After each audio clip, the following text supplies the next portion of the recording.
गुरु प्यारी साध संगत जी, दासी का प्यार भरा धन अहंकार जी। जब मन की इच्छा की बात आती है तो लोग कहते हैं कि बिल्कुल इच्छा रहित हो जाओ तभी बात बनेगी। पर अगर गहरों से सोचे तो कोई इच्छा न हो तो एक तरह की इच्छा ही होती है।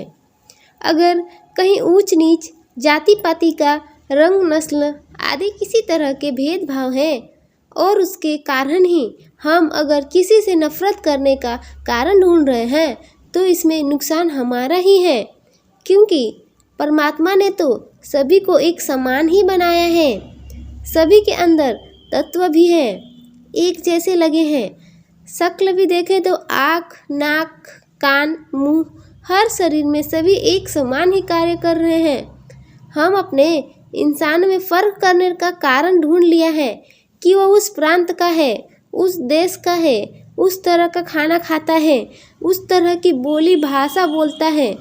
तो एक कारण बन गए नफरत का कि जो हमारे जैसा दिखता नहीं, खाता नहीं, वो इंसान अच्छा नहीं होगा। इंसान परमात्मा द्वारा बनाई गई पूरी मानवता के कल्याण के लिए अपना योगदान दे रहा है और अपने अंदर निंदा, नफरत, वैर, ईर्ष्या इत्यादि बुरी भावना न रखे। प्यार, नम्रता, सहनशीलता, विशालता, करुणा जैसी अच्छाइयों को मन में पाले, जो कि मानव में एक मानवीय गुण होने का ही परिणाम है कि वो असल में मानव है। तो कैसे एक अच्छाई और सच्चाई का रास्ता ब्रह्मज्ञान द्वारा मिला है।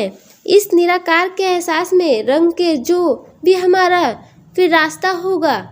जब तक यह एहसास है मन में तब तक वो रास्ता भी सही होगा। जिस समय हम निरंकार को भूल जाते हैं, अपने अंदर अहंकार को मजबूती दे देते हैं और ये मान लेते हैं कि हम ही सर्वश्रेष्ठ हैं, हमारे द्वारा किए गए कार्य ही महत्वपूर्ण है, तो फिर अहंकार मन में प्रबल होने का कारण अपना भी नुकसान कर देते हैं और दूसरों का भी नुकसान।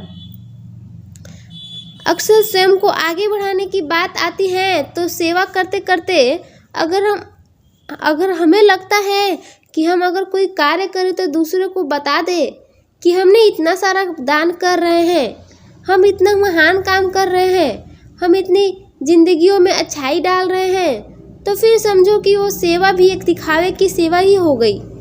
जब मकसद में वो जाता है कि ये सेवा कर रहा हूँ तो लोग मुझे पहचाने कि मैं कितना अच्छा इंसान हूँ, कितना कुछ करता हूँ समाज के लिए। जब मन में ये बात आ जाएगी तो करता तो यह परमात्मा है, इस परमात्मा ने ही बल बख्शा है, तभी ये शरीर चल रहा है, तभी इस परमात्मा ने भी जितनी भी दौलत दी है उससे हम कुछ भलाई के कार्य कर पा रहे हैं।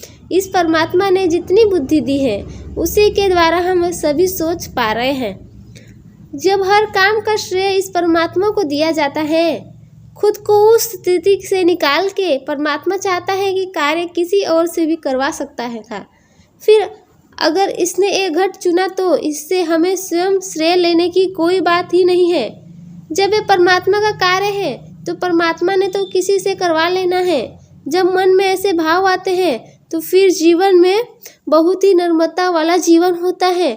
जो वैसे जीवन जी रहे होते हैं उन पर बुराई की मिट्टी नहीं चढ़ती, जो खुद की अस्तित्व नहीं जानते और भी हमारे आसपास और तन मन धन सब इन दातार प्रभु का ही दिया हुआ है।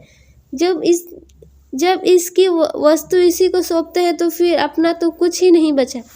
साध संगत जी, प्यार से बोलिए धन अहंकार जी।